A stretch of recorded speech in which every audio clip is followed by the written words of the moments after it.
Hi ಪ್ರಿಯ ಸ್ನೇಹಿತರೆ, ನಾನು ನಿಮ್ಮ ಪ್ರೀತಿಯ HMT ಬಾಸ್. ಸೊ ಇಂದಿನಿಂದ ನಾವು ಕರ್ನಾಟಕದ 31 ಜಿಲ್ಲೆಗಳ ಬಗ್ಗೆ ಸಂಪೂರ್ಣ ಮಾಹಿತಿಯನ್ನು ಪಡೆದುಕೊಳ್ಳೋಣ. ಸೊ ಅದರಲ್ಲಿ ನಮಗೆ ಮೊದಲನೆಯದಾಗಿ ಯಾದಗಿರಿ ಜಿಲ್ಲೆ ಬಗ್ಗೆ. ಸೊ ಯಾದಗಿರಿ ಜಿಲ್ಲೆಯ ಒಟ್ಟು ವಿಸ್ತೀರ್ಣ 5234 ಚದರ ಕಿಲೋಮೀಟರ್. ಅದರಂತೆ ಸಾಂದ್ರತೆ ಕೂಡ 584 ಚದರ ಮೈಲಿಗೆ. ಸೊ ಜನಸಂಖ್ಯೆ 11,74,271 ಜನ. ಲಿಂಗಾನುಪಾತ 100,000 ಪುರುಷರಿಗೆ 987 ಮಹಿಳೆಯರು.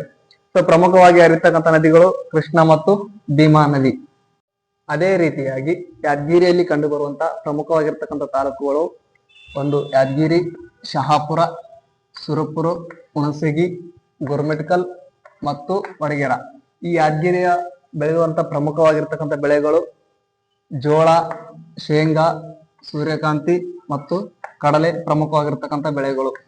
ಸೊ ನಂತರ ಕರ್ನಾಟಕದಲ್ಲಿ ಅತಿ ಕಡಿಮೆ ತಲಾದಾಯ ಹೊಂದಿರುವತಕ್ಕಂಥ ಜಿಲ್ಲೆ ಅಂದ್ರೆ ಅದು ಯಾದಗಿರಿ ಜಿಲ್ಲೆ. ಅತಿ ಕಡಿಮೆ ಸಾಕ್ಷರತೆ ಹೊಂದಿರುವ ಜಿಲ್ಲೆ ಕೂಡ ಅದು ಯಾದಗಿರಿ. ಈ ಯಾದಗಿರಿಯಲ್ಲಿ ಯುರೇನಿಯಂ ಗಣಿಗಾರಿಕೆ ಗೋಗಿ ಶಹಾಪುರ ತಾಲೂಕಿನಲ್ಲಿ ಕಂಡು ಬರುತ್ತದೆ. ನೆಕ್ಸ್ಟ್, ವಚನ ಸಾಹಿತ್ಯ ಪ್ರಾರಂಭವಾಗಿದ್ದು ಜೇಡ್ರ ದಾಸಿಮಯ್ಯ ಕಾಲದಲ್ಲಿ. ಜೇಡ್ರ ದಾಸಿಮಯ್ಯ ಅವರ ಅಂಕಿತ ನಾಮ ರಾಮನಾಥ.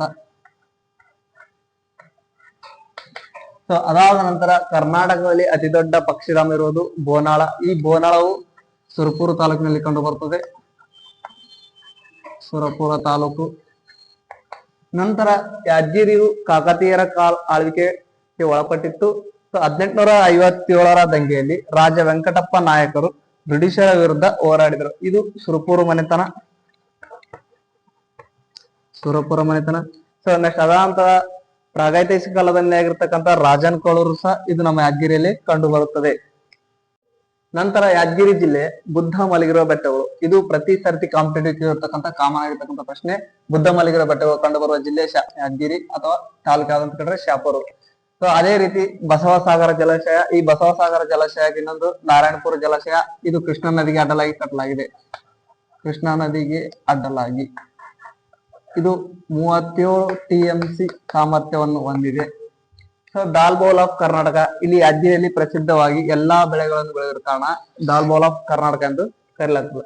ಸೊ ಇಲ್ಲಿ ಮತ್ತೆ ಪ್ರಸಿದ್ಧ ಆಗಿರ್ತಕ್ಕಂಥ ಜಲಾಶಯ ಅಂದ್ರೆ ಛಾಯಾ ಭಗವತಿ ಜಲಾಶಯ. ಇಲ್ಲಿ ಇನ್ನೊಂದು ಏನಪ್ಪಾ ಅಂತಂದ್ರೆ ರೈಲು ಬೋಗಿ ತಯಾರಿಕೆ ಘಟಕ. ಯಾದಗಿರಿಯಲ್ಲಿ ಪ್ರಸಿದ್ಧವಾಗಿ ಪಡೆದಿರ್ತಕ್ಕಂಥದ್ದು ರೈಲು ಬೋಗಿ ತಯಾರಿಕೆ ಘಟಕ. ಇದು ಕಡೆಚೂರ್ ಅಲ್ಲಿ ಕಂಡು ಬರುತ್ತದೆ. ಕಡೆಚೂರ್.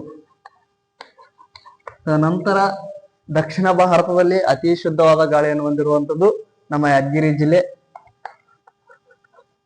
ದಕ್ಷಿಣ ಭಾರತದಲ್ಲಿ ಅತಿ ಶುದ್ಧ ಗಾಳಿಯನ್ನು ಹೊಂದಿರತಕ್ಕಂಥದ್ದು ಯಾದಗಿರಿ ಜಿಲ್ಲೆ. ಕೊನೆಯದಾಗಿ ಏನಪ್ಪಾ ಅಂತಂದ್ರೆ ಇಲ್ಲಿವರೆಗೂ Karnataka KPSC, KAS, PC, PSI, SD, FD ಕೇಳಿರ್ತಕ್ಕಂಥ ಪ್ರಶ್ನೆಗಳು ಯಾದಗಿರಿ ಜಿಲ್ಲೆ ಮೇಲೆ ಅಂದ್ರೆ ಅತಿ ಕಡಿಮೆ ತಲಾದಾಯ ಹೊಂದಿರುವ ಜಿಲ್ಲೆ ಯಾವುದು? ಇದು ಒಂದು ಕ್ವಶನ್ ಬಂದಿರತಕ್ಕಂಥದ್ದು. ಮತ್ತು ಯಾದಗಿರಿ ಜಿಲ್ಲೆ ನಾರಾಯಣಪುರ ಜಲಾಶಯದ ಮೇಲೆ ಕೆಲವೊಂದ್ಸರಿ ಬಸವಸಾಗರಕ್ಕಿರುವ ಇನ್ನೊಂದು ಹೆಸರು ನಾರಾಯಣಪುರ ಜಲಾಶಯ. ಇದು ಕೃಷ್ಣಾ ನದಿಗೆ ಅಡ್ಡಲಾಗಿ ನಿರ್ಮಿಸಲಾಗಿದೆ. ಕೃಷ್ಣಾ ನದಿಗೆ. ಸೊ ಬುದ್ಧ ಮಲಗಿರುವ ಬೆಟ್ಟ ಕಂಡು ಬರ್ತಕ್ಕಂಥ ಜಿಲ್ಲೆ ಯಾವುದು? ಅದು ಸಹ ನಮ್ಮ ಯಾದಗಿರಿ ಜಿಲ್ಲೆ. ಬೋನಾಳ ಪಕ್ಷಿಧಾಮ ಕಂಡು ಬರುವ ಜಿಲ್ಲೆ ಅದು ಯಾದಗಿರಿ, ಸುರಪುರ ತಾಲೂಕು.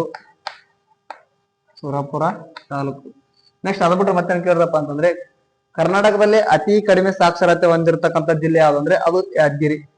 ಬರೀ 51% ಸಾಕ್ಷರತೆಯನ್ನು ಹೊಂದಿರತಕ್ಕಂಥ ಜಿಲ್ಲೆಯಾಗಿದ್ದು. ಸೊ ಕರ್ನಾಟಕದ 30ನೇ ಜಿಲ್ಲೆ ಯಾವುದು? ಇದು ಸಹ ಪ್ರಶ್ನೆ ಬಂದಿರತಕ್ಕಂಥದ್ದು. ಅದು ನಮ್ಮ ಯಾದಗಿರಿ ಜಿಲ್ಲೆ. ಕರ್ನಾಟಕದಲ್ಲಿ ರೈಲು ಬೋಗಿ ತಯಾರಿಕಾ ಘಟಕ ಇದು ಯಾದಗಿರಿಯಲ್ಲಿ ಕಂಡು ಬರ್ತದ. ಎಲ್ಲಪ್ಪ ಅಂತಂದ್ರೆ ಕಡೆಚೂರು. ಈ ಎಲ್ಲಾ ಪ್ರಶ್ನೆಗಳು ಸಾಮಾನ್ಯವಾಗಿ ಪರೀಕ್ಷೆಯಲ್ಲಿ ಬಂದಿರತಕ್ಕಂಥ ಪ್ರಶ್ನೆಗಳೇ.